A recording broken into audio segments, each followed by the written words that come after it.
Hi guys, welcome to our channel. எல்லோரும் எப்படி இருக்கீங்க? நல்லா இருக்கீங்களா? நான் ரொம்ப நல்லா இருக்கேன். டுடே வந்து பார்த்திங்கன்னா டே 14 எனக்கு சூப்பராக ஃபேண்டாஸ்டிக்காக ஸ்டார்ட் ஆகிருக்கு. உங்கள் எல்லாருக்கும் எப்படி ஸ்டார்ட் ஆகிருக்குங்கிறத மறக்காமல் கமெண்ட் பாக்ஸில் என்கிட்ட ஷேர் பண்ணுங்கள். அண்ட் இந்த வீடியோ பிடிச்சிருந்துச்சுன்னா லைக் பண்ணுங்கள், ஷேர் பண்ணுங்கள், மறக்காமல் சேனலில் சப்ஸ்கிரைப் பண்ணிக்கிங்க, பக்கத்தில் இருக்க பெல் ஐக்கானை கிளிக் பண்ணிக்கிங்க. ஓகே காய்ஸ், மார்னிங் குயிக்காக வேக்கப் ஆகிட்டு ஃப்ரெஷ்அப் ஆகிட்டு எம்டி ஸ்டொமக்கில் வார்ம் வாட்டரில் ஆப்பிள் சிடர் வினிகர் வந்து ஆட் பண்ணி நான் வந்து பார்த்திங்கன்னா எடுத்துக்கிட்டேன். சரிங்களா, ஆஃப் அன் ஹவர் கழித்து நாம் வழக்கம் போல் பண்ணுற 12 டைப் ஒர்க் அவுட்ஸ் வந்து பார்த்திங்கன்னா ஸ்டார்ட் பண்ணியாச்சு.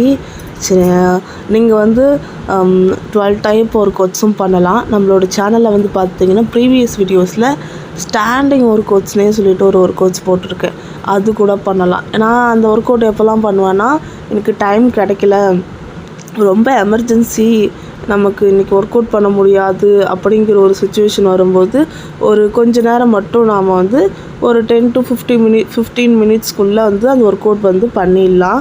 நான் சம்டைம்ஸ் வந்து ரொம்ப பிஸியான ஷெட்யூல் இருக்கும்போது அன்னைக்கு வந்து எனக்காக ஒரு 15 மினிட்ஸ் மட்டும் அது மட்டும் கொஞ்சம் ஒர்க் பண்ணும்போது நமக்கு வந்து கண்டினியூவாக வந்து கன்சிஸ்டன்சியாக ஒர்க் அவுட் பண்ணுற மாதிரி ஃபீல் ஆகும். சரிங்களா, அது மாதிரி 12 டைப் கூட பண்ணலாம். அண்டு பிகினராக இருக்கிறவங்களும் வந்து பார்த்திங்கன்னா இந்த ஸ்டாண்டிங் ஒர்க் அவுட்ஸ் முடிச்சுட்டு அதுக்கப்புறம் கூட நீங்கள் 12 டைப் பண்ணுறது வந்து பார்த்திங்கன்னா பெஸ்ட் ஆப்ஷனாக வந்து பார்த்திங்கன்னா இருக்கும். சரிங்களா, சிலருக்கு வந்து ஒரு சில டவுட் வரும். என்னென்னா, மார்னிங் தான் ஒர்க் அவுட் பண்ணணுமா, ஈவினிங்லாம் ஒர்க் அவுட் பண்ணக்கூடாதா அப்படின்ட்டு கேட்கலாம். ஈவினிங் ஒர்க் அவுட் கூட பண்ணலாம். நான் சில டைமில் வந்து பார்த்திங்கன்னா 2 டைமும் நான் ஒர்க் அவுட் பண்ண டைம்லாம் வந்து இருக்குது.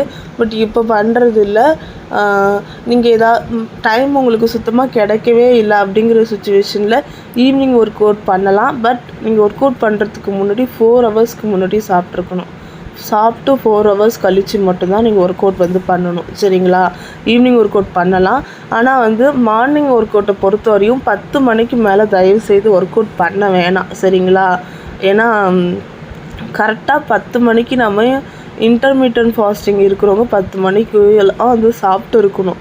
அப்படி இருக்கும்போது நீங்கள் ஒர்க் அவுட் பண்ணி முடிச்சுட்டு நீங்கள் 11 to 12 கிட்ட அந்த டைமில் தான் வந்து நீங்கள் சாப்பிட்ற மாதிரி இருக்கும். எனக்கு தெரிஞ்சு வந்து 11 to 12 அந்த டைம்லலாம் வந்து சாப்பிட்டோன்னு வச்சுக்கிங்களேன், பெருசாக வெயிட் லாஸ் ரிசல்ட் வந்து பார்த்திங்கன்னா பிரேக்ஃபாஸ்ட்டே அந்த டைமில் சாப்பிடும்போது கிடைக்கிறது இல்லை. பெருசாக வெயிட் லாஸ் ரிசல்ட் கிடைக்கிறது இல்லை.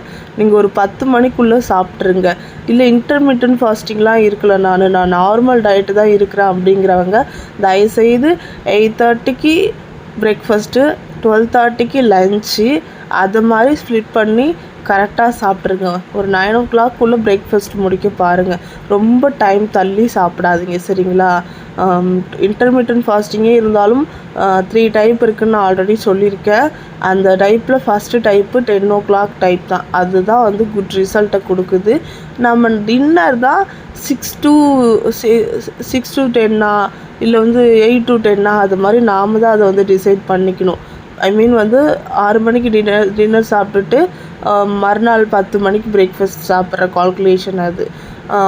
8 மணிக்கு டின்னர் சாப்பிட்டு மறுநாள் 10 மணிக்கு பிரேக்ஃபாஸ்ட் சாப்பிட்ற கால்குலேஷன் அது நீங்கள் தான் டிசைட் பண்ணணும். அந்த ஈவினிங் இது மட்டும் நாம் தான் வந்து இது பண்ணிக்கணும். ஆனால் ஃபஸ்ட்டு மார்னிங் எடுக்கிற பிரேக்ஃபாஸ்ட் டைம் வந்து கரெக்டாக எடுக்கணும்.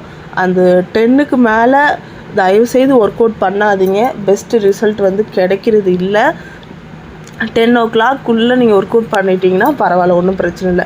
சரி, இப்போ என்னால் வந்து 10 o'clock மேலே தான் ஒர்க் அவுட் பண்ணுற மாதிரி இருக்குது அப்படிங்கிறவங்க என்ன பண்ணுறதுன்னா, நீங்கள் அதுக்கு ஈவினிங் ஒர்க் அவுட் வந்து பண்ணிக்கலாம். ஈவினிங் வந்து பார்த்தீங்கன்னா நீங்கள் உங்களோட நீங்கள் சாப்பிட்டு 4 hours ஆகிருக்கணும். அப்படி நீங்கள் வந்து ஒர்க் அவுட் பண்ணிங்கன்னா குட் ரிசல்ட் வந்து கிடைக்கும். நான் சில டயத்தில் வந்து ஈவினிங் ஒர்க் அவுட்ஸ்லாம் வந்து பார்த்திங்கன்னா வந்து நான் வந்து பண்ணியிருக்கேன். கொஞ்ச நாட்கள் வந்து பெரியவளை மட்டும் ஸ்கூல் அனுப்பும்போது இவங்க 2 பேரையும் நான் வீட்டில் வச்சுட்டு ரொம்ப சமாளிக்க முடியாமல் கஷ்டப்பட்டுட்டு இருந்தேன். அப்போ அந்த டைமில் வந்து என்ன பண்ணுவேன்னா, ஈவினிங் ஒர்க் அவுட் பண்ணுவேன். அதுக்காட்டி பெரியவ வந்துடுவா. வந்தோடனையும் இவனிவதியை அவகிட்ட விட்டுட்டு நான் வந்து ஈவினிங் ஒர்க் அவுட் பண்ணுறது அது மாதிரி வந்து சம் ஆக்டிவிட்டீஸ் பண்ணிகிட்டு இருந்தேன். நீங்கள் அதனால் ஈவினிங் ஒர்க் அவுட்டும் தாராளமாக வந்து பண்ணலாம். அதுலேயும் எனக்கு பெஸ்ட் ரிசல்ட் கிடச்சிருக்கு. சரிங்களா, ஆனால் எம்டி ஸ்டொமக்கில் பண்ணணும். அதனால தான் சாப்பிட்டு 4 ஹவர்ஸ் கழித்து பண்ணுற மாதிரி சொல்கிறேன். நீங்கள் வந்து ஒரு 1 12 to 1 சாப்பிட்றீங்கன்னு வச்சுக்கிங்களேன். அப்போ நீங்கள் வந்து பார்த்திங்கன்னா ஒரு 5 மணி போல் தாராளமாக நீங்கள் ஈவினிங் ஒர்க் அவுட் வந்து பார்த்திங்கன்னா பண்ணலாம். நெக்ஸ்ட் வந்து பார்த்திங்கன்னா இந்த வீடியோ நீங்கள் பார்க்கும்போது கொஞ்சம் டிலே ஆகி தான் உங்களுக்கு கிடச்சிருக்கும். ஏன்னா நான் கொஞ்சம் வெளியில் கொஞ்சம் போகிற வேலை நெக்ஸ்ட் வீக் ஃபுல்லாகவே, அதாவது மண்டேலேருந்து என் கிட்ஸுக்கு வந்து பார்த்திங்கன்னா எக்ஸாம் 2 வீக்ஸ்க்கு வந்து இருக்குது. அதனால் கொஞ்சம் 2 வீக்ஸ்க்கு கண்டிப்பாக கிட்ஸை வந்து வெளியில் கூட்டிகிட்டு போக முடியாதுன்னு கொஞ்சம் நாங்கள் அவுட்டிங் போயிருந்தோம். அந்த ரீசனால் கொஞ்சம் எனக்கு டவர் அது மாதிரி எதுவும் கிடைக்காதனால நான் எடிட்டிங்கும் பண்ண முடியல, வீடியோ அப்லோடும் பண்ண முடியல. அதனால தான் வந்து பார்த்திங்கன்னா வீடியோ வந்து ஒரு நாள் விட்டு வந்திருக்கும். இது கரெக்டாக டே 14th வீடியோ தான், சரிங்களா? ஃபர்ஸ்ட் ஆஃப் ஆல் வீடியோ வராதுக்கு சாரி. நான் எப்போதுமே ப்ரீ ஷெட்யூல் பிளான் பண்ணுவேன். பட் எக்ஸாம் வந்து வரதுனால கொஞ்சம் இந்த விஷயத்தில் கிட்ஸு கொஞ்சம் என்ஜாய் பண்ணட்டும் அப்படிங்கவும் நான் அதில் கான்சன்ட்ரேட் பண்ணனால கொஞ்சம் இந்த விஷயத்தில் இது பண்ண முடியல. முடிஞ்ச வரையும் இது ஷெட்யூல் படி உங்களுக்கு கரெக்டான டே பை டே வந்து வீடியோ கொடுக்கறதுக்கு முயற்சி செஞ்சுட்டு தான் இருக்கேன். தப்பாக எடுத்துக்காதீங்க. ஏன்னா நான் கமெண்ட்டை பார்த்தேன், இன்றைக்கி வெயிட் லாஸ் வீடியோ வர்றே அப்படின்ட்டு கேட்டிருந்தாங்க. கமெண்ட்டு கூட ரிப்ளை கொடுக்க முடியல என்னால். ஏன்னா அந்தளவுக்கு டவர் கிடைக்காம இருந்துச்சு. அப்புறம் தான் எனக்கு இப்போ தான் டவர் கிடச்சிது. சரி ஓகே, வீடியோ வந்து எடிட் பண்ணி அப்லோட் பண்ணிடலாம் இப்போது அப்படின்ட்டு. இது அடுத்தடுத்த நாட்களுக்கு தொடர்ச்சியாக வந்து ஷெட்யூல் போட்டு எல்லா வீடியோஸுமே வந்து ரெடி பண்ணியாச்சு. ஒவ்வொரு டே பை டே எனக்கு என்னென்ன பண்ணேன், என்னென்ன ஒர்க் அவுட்ஸ் பண்ணேன், என்ன பண்ணிகிட்ருக்கேன் அப்படிங்கிற எல்லாமே வந்துடும், சரிங்களா? ஓகே, நெக்ஸ்ட் வந்து பார்த்திங்கன்னா ஒரு ஃபஸ்ட்டு நம்ம வந்து பார்த்த டாபிக் என்ன, எப்படி வந்து எந்த டைம் ப்ராப்பரான டைமில் வந்து எப்படி ஒர்க் அவுட் பண்ணுறதுங்கிற மாதிரி பார்த்துட்டோம். நெக்ஸ்ட் இன்னொன்று என்ன பார்த்தோம், இன்டர்மிட்டன்ட் ஃபாஸ்டிங் இல்லை நார்மல் ஃபாஸ்டிங் பொறுத்த வரையும் கரெக்டான டைமில் சாப்பிட்டாகணும். 4 hours கழித்து வந்து சாப்பிடுங்க, சரிங்களா? எந்த ஒரு மீல் எடுத்தாலும், சின்ன மீலாக இருந்தாலுமே சரி, 4 hours கழித்து எடுக்கும்போது ஒரு குட் ரிசல்ட் வந்து பார்த்திங்கன்னா உங்களுக்கு கிடைக்கும். ஓரளவுக்கு உங்களோட பசியும் அது மூலயமா கண்ட்ரோல் ஆகும். இப்போ நீங்கள் லைட்டாக எடுக்கிறீங்க, மார்னிங் ஃப்ரூட்ஸ் மட்டும் தான் எடுக்கிறீங்கன்னு வச்சுக்கிங்களேன். ஒரு 8 மணி போல் ஒரு ஃப்ரூட்ஸ் மட்டும் தான் எடுக்கிறீங்க அப்படின்னா நீங்கள் கரெக்டாக ஒரு 12 மணி போல் ஒரு மீல் பிளேட் எடுத்துக்கலாம். அகெயின் வந்து பார்த்திங்கன்னா 12 மணிக்கு நீங்கள் எடுத்துட்டிங்கன்னு வச்சுக்கிங்களேன். அகெயின் வந்து ஒரு 4 மணி போல் ஒரு என்ன சொல்கிறது, ஒரு ஃப்ரூட்ஸ் அது மாதிரியோ இல்லை சம் ட்ரை ஃப்ரூட்ஸோ அது மாதிரி கூட எடுத்துக்கிட்டு கூட வந்து நீங்கள் வந்து ப்ரீ ஒர்க் அவுட் மீல் மாதிரி சாப்பிட்டு கூட இப்போலாம் வந்து பண்ணுறாங்க ப்ரீ ஒர்க் அவுட் மீலுன்ட்டு. ஆனால் என்னை பொறுத்தவரையும் என்னென்னா, ப்ரீ ஒர்க் அவுட் மீல் எடுக்கிறத விட நார்மலாக வந்து ஒரு டீடாக்ஸிங் ட்ரிங்க் வந்து ஏதோ ஒன்று குடிச்சிட்டு எடுக்கிறது வந்து தான் நல்லது என்னை பொறுத்தவரையும். ப்ரீ ஒர்க் அவுட் மீலுக்கும் இந்த ஒர்க் அவுட்க்கும் என்ன சம்மந்தம் இருக்குதுன்னு கேட்டிங்கன்னா, எனக்கு இன்சுலின் இருக்கு இல்லையா, அந்த இன்சுலின் வந்து பார்த்திங்கன்னா நம்ம உடம்புலேருந்து அதுக்கு தேவையான இதெல்லாம் வந்து இன்சுலின் சுரக்கும். அப்போது நம்ம வந்து இப்போது ஒர்க் அவுட் பண்ணும்போது என்ன ஆகும் அப்படின்னா, நமக்கு வந்து பயங்கரமாக ஸ்வெட் ஆகும். அது மூலயமா தான் ஃபேட் பர்ன் ஆகுது உடம்புலேருந்து. நம்ம உடம்புல ஆல்ரெடி இருக்கிறதுலேருந்து வந்து அது வந்து எல்லாத்தையும் எடுக்கணுமா, இல்லை நம்ம சாப்பிட்ட ஃபுட்டுலேருந்து எடுக்கிறது நல்லதா சொல்லுங்கள்?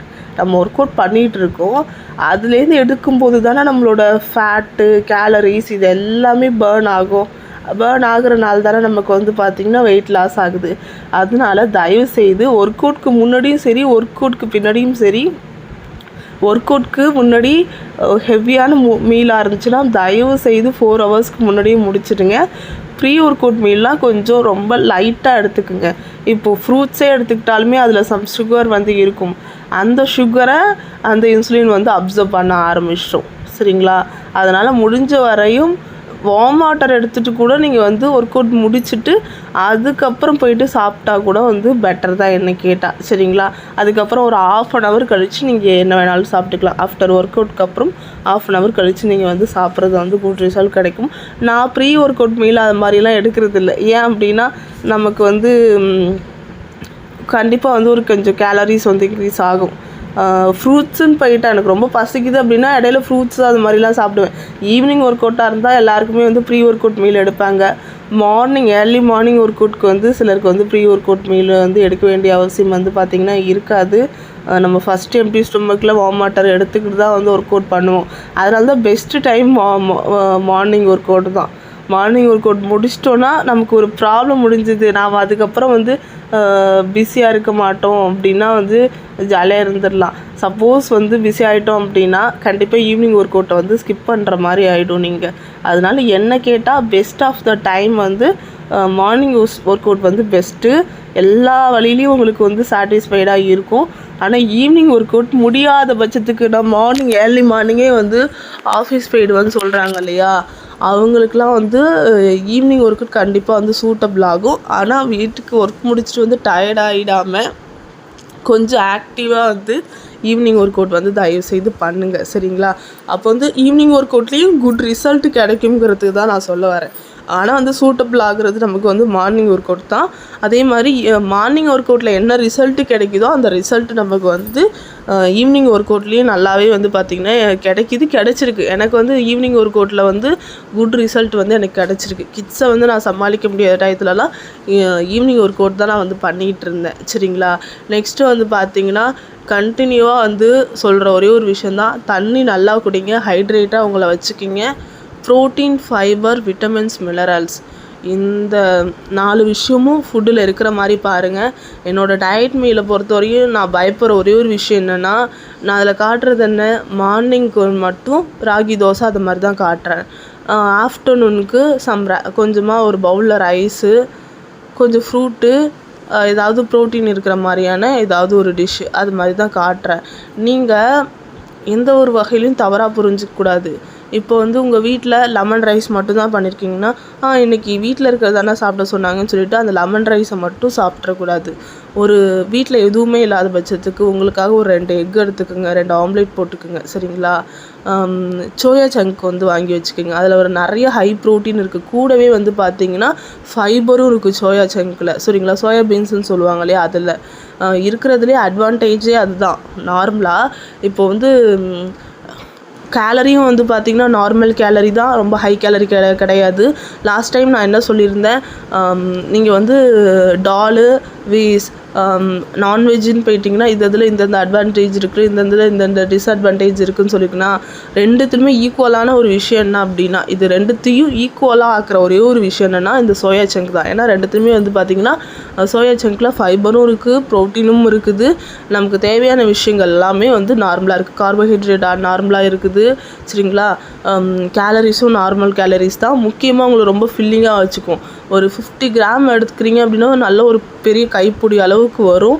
நமக்கு தேவையான ப்ரோட்டீன் அதில் வந்து கவர் ஆகிற மாதிரி இருக்கும்.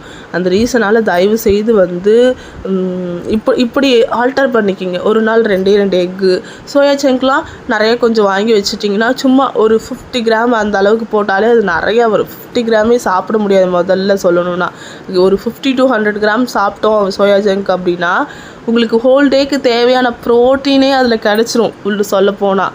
அதனால வந்து பார்த்திங்கன்னா என்ன, அது குக் பண்ணுற விதத்தில் தான் அது கொஞ்சம் டிஸ்அட்வான்டேஜ் இருக்குது. இருக்கிறதுலே டிஸ்அட்வான்டேஜ்னால் குக் பண்ணுறது தான்.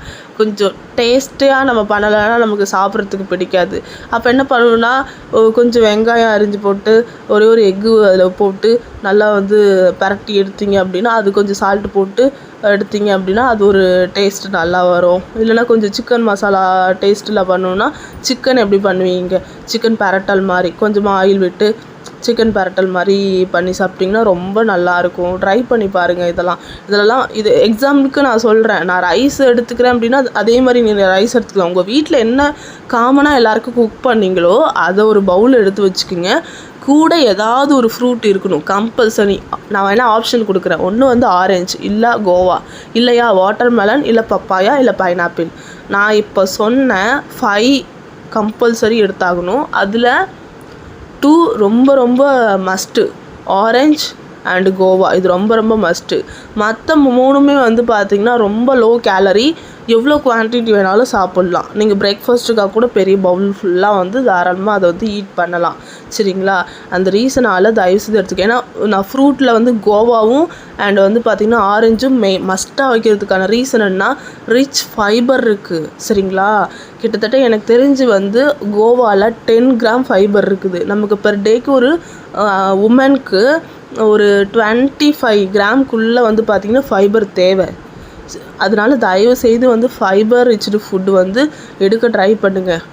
ஃபைபரும் நமக்கு கிடச்சிரும். ஒரு கோவாவில் வந்து பார்த்திங்கன்னா ஒரு 200 கிராம் கோவா எடுக்கும்போது ஒரு 5 கிராம் ப்ரோட்டீன் 5 கிராம்குள்ளே அது மாதிரி வருது. அதனால் வந்து கம்பல்சரி ஒரு ஃப்ரூட் இருக்கணும். Compulsory egg or chicken or fish or வந்து சோயா சங்க் ஆர் டால். நான் உங்களுக்கு இவ்வளோ ஆப்ஷன்ஸ் கொடுத்துருக்கேன். இதில் ஏதாவது ஒரு ஆப்ஷனில் நீங்கள் சூஸ் பண்ணியே ஆகணும். அந்த பாக்ஸில் ஏதாவது ஒரு பாக்ஸில் நீங்கள் டிக் பண்ணி தான் ஆகணும், வேறு வழியே கிடையாது. ஏன்னா நீங்கள் வந்து சும்மா ரைஸை மட்டும் நான் வந்து என்னோடய மீல் பிளேட்டில் ஃப்ரூட்டும் வச்சுருக்கேன்.